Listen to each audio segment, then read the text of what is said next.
Welcome back to another round basis picks. As always, please like and subscribe, share with a friend, a colleague, a relative, an associate, enemy, any and all in between. It's appreciated. Now I know it's a day later than normal, but that's primarily because, as you guys know, I do for the most part like to try and look at the weigh and see how people come onto the scales and sort of, collate those in terms with, my initial thoughts for the fight. As there was no Friday weigh-ins on the UK side of things, they took place today, so I delayed it until today, obviously after seeing the Devin Haney Regis Prograis stuff yesterday. So with that being said, those will be the last sort of things that we kind of touch on, but we're going to move into the weekend. We'll start off with the top rank card, and then we'll go to Matchroom, and then we'll go to Boxer to finish it off. So without further ado, let's get into the picks. So kicking it off with the top rank card that's taking place. Now there's actually more cards going on this weekend I can really keep up with, but I'm going to go to this one. But I'm only going to really speak about the main event purely because on the undercard it's a lot of the, sort of the up and coming stars, so they're in their sort of developmental fights, and a lot of their opponents I don't know a huge amount about, so it's kind of a bit of a disservice to speak about those. However, there are two bouts on there whereby I won't give predictions, but they will be tough tests, and that is Rowan Polanco against Keith Hunter Jr. Obviously, for those who don't know, Keith Hunter is Michael Hunter's younger brother. He's 15-1, 9 KOs, and I think Polanco is 10-0 with 6 KOs at the moment. That will be a very interesting fight, and as Polanco is obviously he's the house fighter in this particular instance, this will be a very, very big test for him. I'll be very keen to see how he does, and hopefully I can actually get to see that on the broadcast. The other one is Jahi Tucker, who lost his last fight by majority decision. He's facing what's the guy's name? What's his name? I think his name's Francisco Veron. I know he's like 13-0, I think, with like 10 or 11 KOs, so that will be very interesting to see how Jahi Tucker comes back from his previous loss. But we're going to be talking primarily here about Robeisy Ramirez, and he's going to be facing Rafael Espinoza. Now, I've not seen a huge amount of Rafael, but I've seen a few bits here and there. But what I do know is very very good credible record, 21-0 with 18 KOs. Everyone knows the story about Robeisy Ramirez losing his very first fight, majority decision on the first 4 rounds of his career, but has gone from strength to strength since then. But he, as on a different side, has only got 8 KOs in his, I think he's 16-1 at the moment. So you can tell who, I guess, ultimately is the puncher. Now, I guess what you then have to say is, well, how many people has Espinoza really been in the ring with? Off the top of my head, I can't really tell you any, real sort of standout. He's had some decent wins on the record, but in terms of like those really sort of standout or those marquee names to make people say, oh yeah, that makes sense. Not that I can really give you. But at the end of the day, every title defense needs to be respected. So what we look at is the power of one versus the skill and the craft of the other.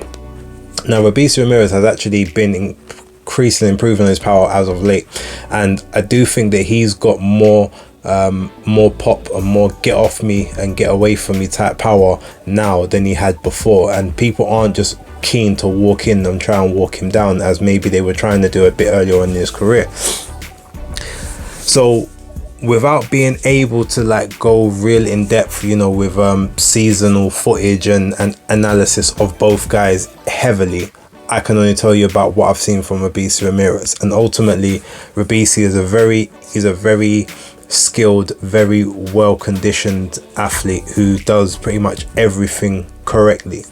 Not to say that he's like the best at anything, but he does all the basics exceptionally well. And thus far, that's got him to where he needs to be. So with that being said, and the fact that he has faced, powerful punches before, I don't think that the actual power of Espinoza is going to be something that ultimately troubles him. From what I can remember, Espinoza isn't a major combination puncher. He likes to sort of throw 1 and 2 at a time, sort of get you in position and then throw like another 1, 2, maybe 3.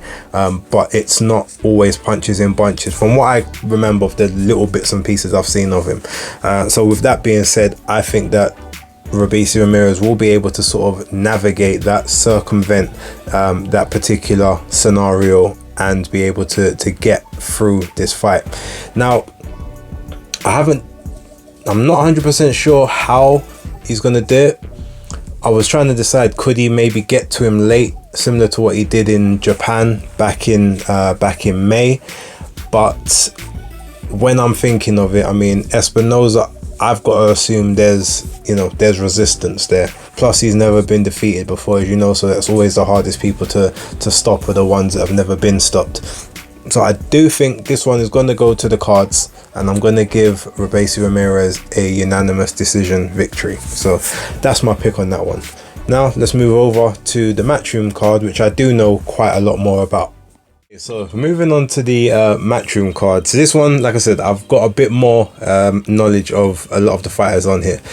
So I'm going to keep it brief, but I'm going to try and be a bit more in depth with how I give my predictions. So first off, let's start off with Ebony Bridges versus Mio Yoshida. Now, with that, obviously, Mio is a last minute replacement. I think she is the third opponent. There was Avril Matthew was number 1, and then I think they had put in the mandatory, I think was a Mexican girl, second, but then she pulled out a week later. And so you've got Mio Yoshida, who I think just fought not last week but the week before. Maybe it might have been a couple weeks before that, but either way, she's fought within the last month, so there's no ring rust there should be no wear and tear, and she's fighting fit. She's definitely in fighting condition.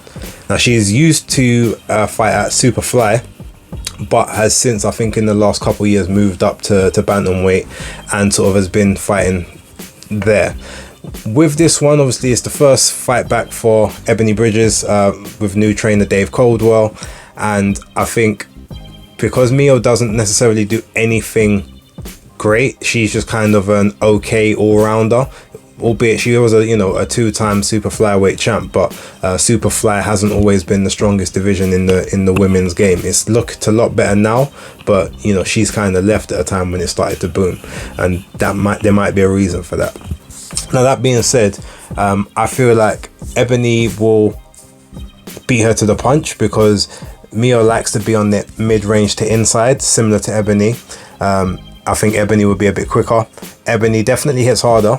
I mean, she's not a devastating puncher as some people try to sort of make out to be. Not a lot of the women are, but she does throw very heavy hands, especially her overhand right. And I do think that Mio will be there to be hit on numerous occasions throughout the rounds.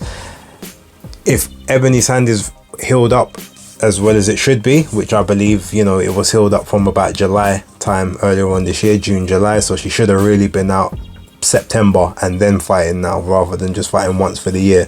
But the activity, I think, is going to just do her well. Ultimately, I think she's going to get the win, and I actually think that she will, just via accumulation, and whether the corner stop it or the referee does, I do think Mio's team will pull her out, or she will get pulled out of the fight in between sort of rounds 8 and 9.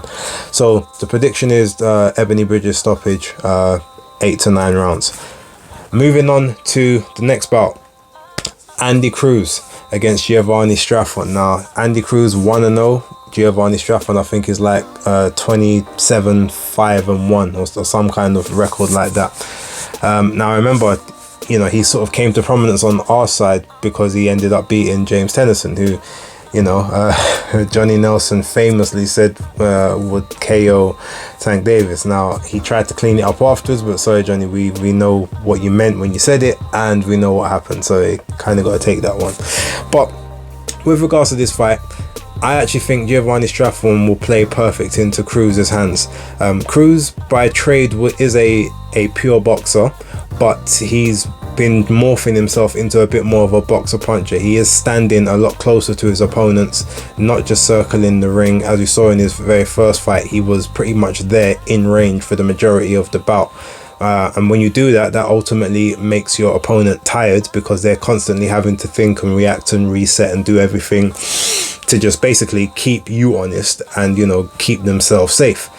And with someone like Cruz, with the you know, sort of the amateur pedigree that he's got, the level of experience, the different styles of fights that he's faced, Giovanni Straffon is very one note. He's a strong puncher, but he's not a, you know, he's not a super devastating puncher.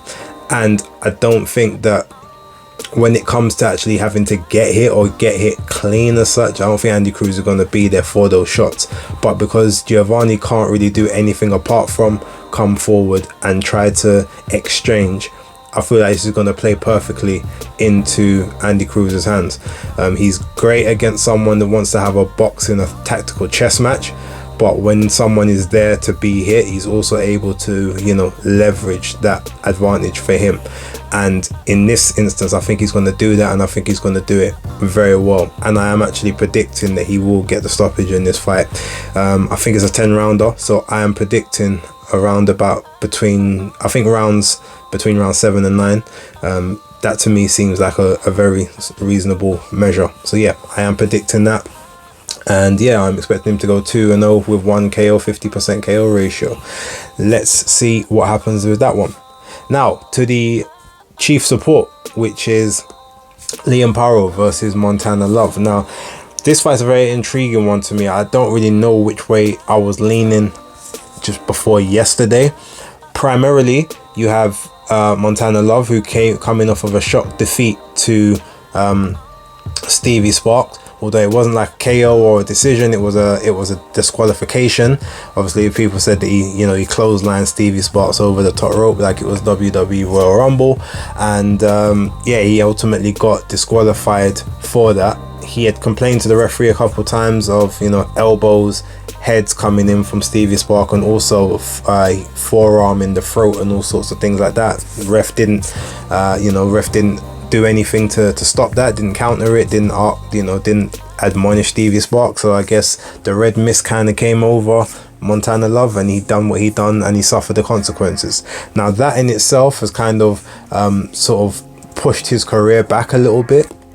He was on trajectories for possibly fighting for world titles or being put in eliminators, and then that kind of set him down the path to Richardson Hitchens, who he pulled out of earlier on this year. I think that was June, July time when Hitchens fought.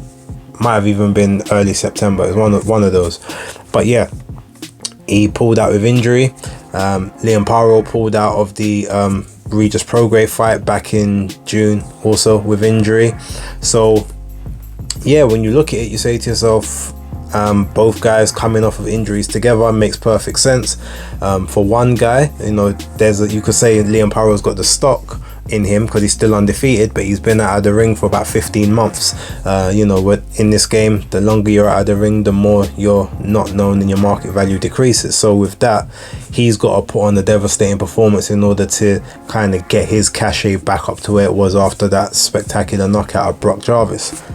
With Montana Love, he's got to basically show that the disqualification was a fluke and that no one can legit beat him in the ring. Because a DQ isn't, it's hard for someone to take a DQ and then say, oh, well, yeah, but I'm the better. Like a DQ, you got disqualified, but he can always say he never beat me. He didn't finish me off in the match, and he didn't beat me on the cards. So I feel he's gonna have that on his mind. He's also got a bit of a chip on his shoulder, it would have seemed, because he said, when we was at the, you were doing a lot of talking on social media, we come to the press conference, and now the weigh-in, you ain't really got much to say. I don't really know how to take that. I'm a person, I come straight direct to you, and I don't feel like you being the same weight. Now that could just be Liam Paro conserving energy, not necessarily needing to go into the trenches like that. Or it could be a case of he might be feeling the pressure now, having been out of the ring for as long as he has. Ultimately, you've got southpaws in here, because Liam Paro does fight from a southpaw stance also.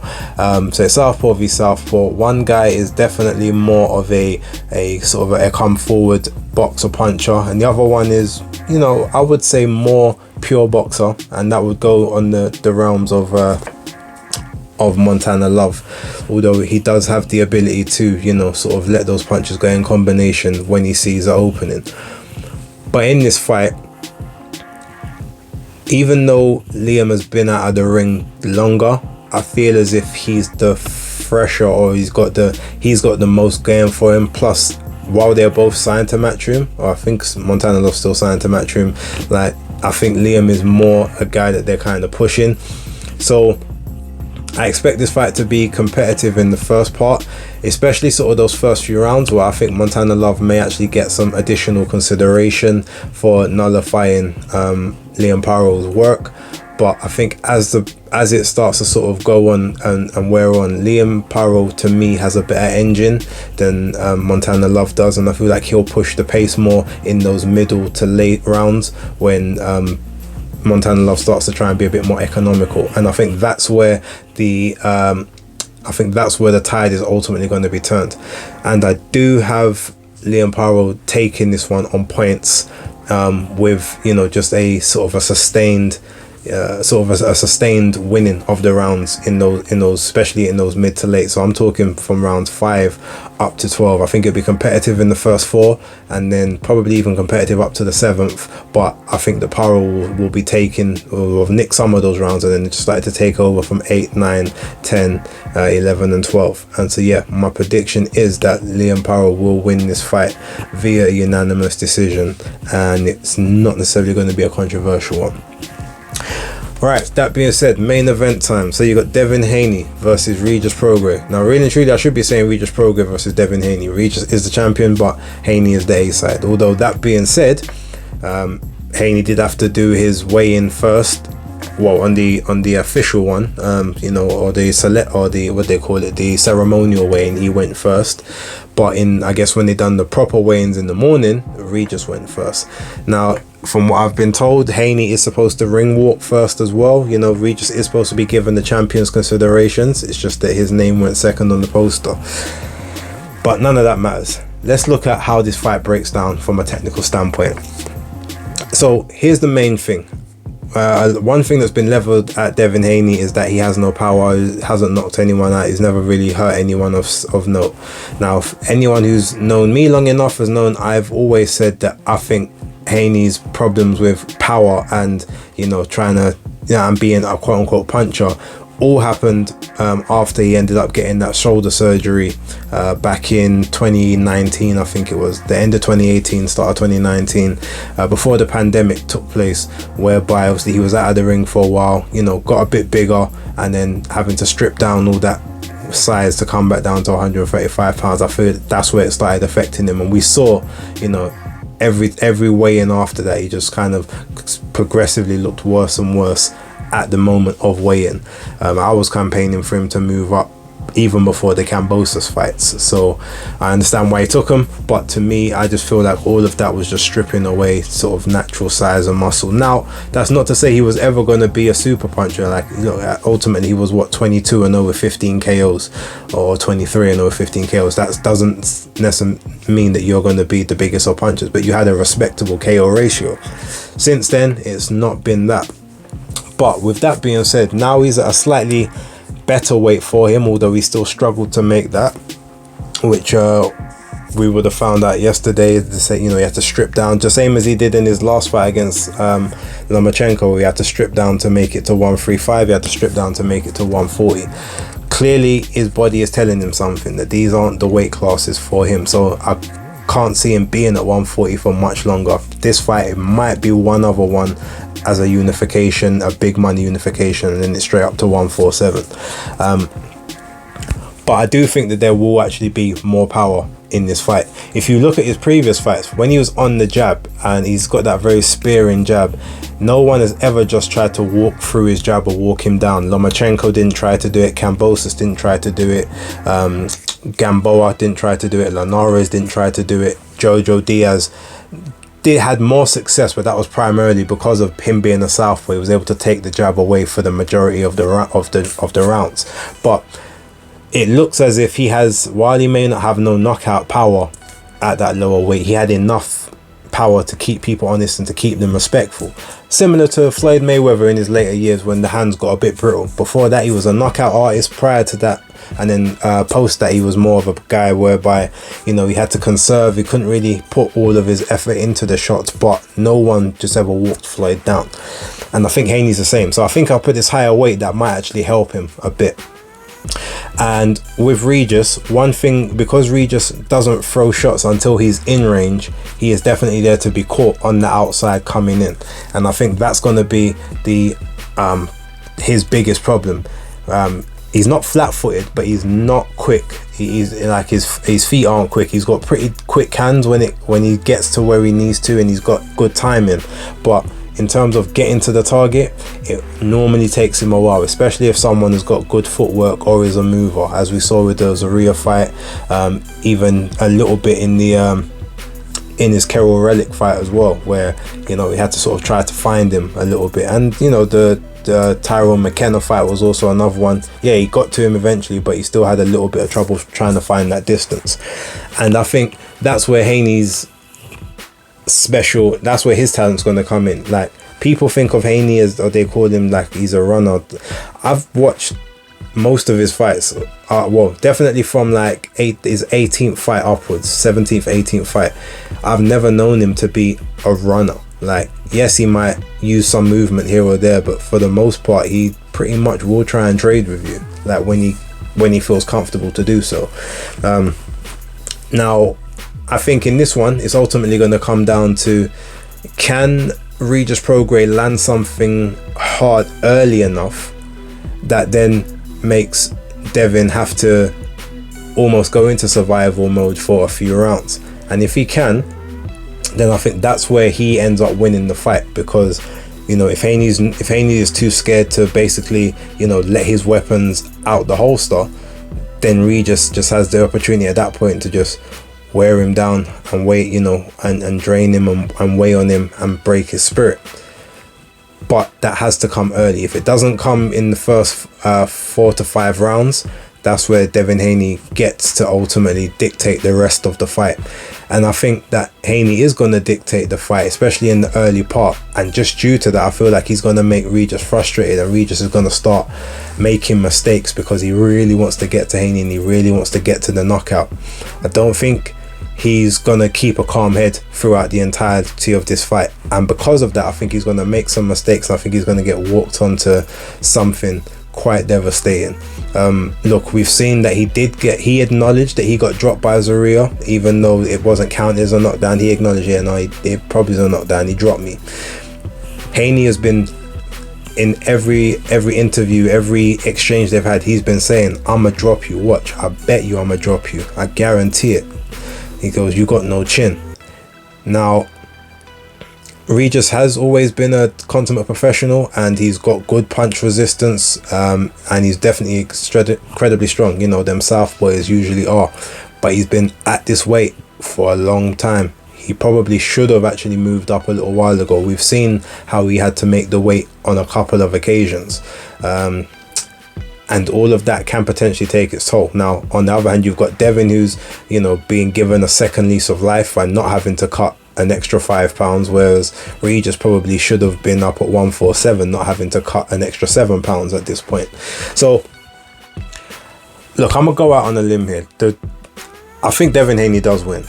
I've looked at it on several different avenues, and I feel like Devin can do it. There's enough that he can do to stop Regis from having the success that he needs to have early in order to make this his fight, even if it was to go to points. With that being said, the smart money and the logical choice is me to say Devin Haney to win on points, unanimous decision, and, you know, new 2-weight world champion.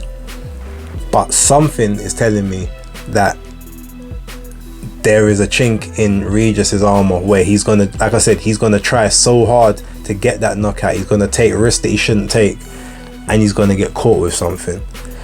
And then everyone who says that Haney can't punch, he's not a puncher, has no power whatsoever, I feel like there's a surprise that's coming.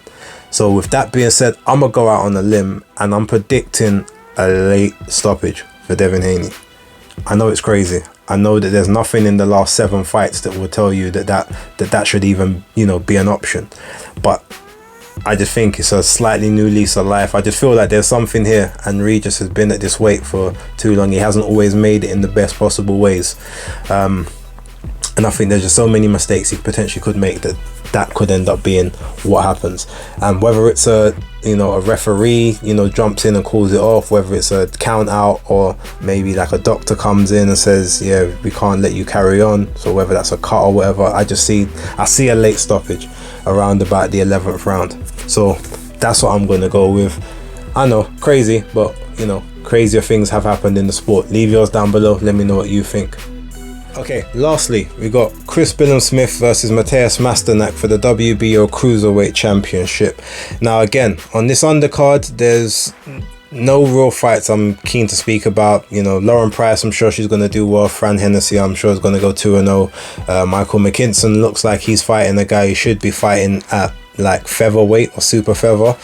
At welter, he was really skinny in the body, and he came in at 143 pounds, but supposedly he used to fight at super welter and middleweight, and he's even fought as high as super middleweight before. So I don't know if that's a knock on the opponents he's been fighting, or he just, I don't know. I'll be interested to see that fight, just to see how he even looks, because as I said, he looked like he needed a couple mils to even make the welterweight limit, but for some reason he's been fighting up at super welter, middle and super middle. But with all of that being said, there's only one fight to really speak about on this one. Again, Ben Whittaker, I expect him to do what Ben Whittaker does also. But Mateusz Masternak and Chris Billam-Smith. So look, anyone who knows Masternak will know, extremely tough guy. He's never been knocked out. He's been stopped once, and that was only actually due to a cut, and the referee and the doctor was the one that ruled it stopped. He's never been dropped as a professional. 36 years old, extremely tough. He's had more knockouts than Chris Billam-Smith has actually had fights, and funnily enough, there's only 3 years between the two of them. So in terms of their physical ages, they're not actually that different from each other. But Chris Billam-Smith is definitely the fresher of the two, and I don't just mean that from an age standpoint, but from a fighting standpoint. Even though yes, he does have a lot of what look like very hard kind of grueling fights where he wears people down, he's not had as many of them as Mateusz Masternak has, with the additional 3 years.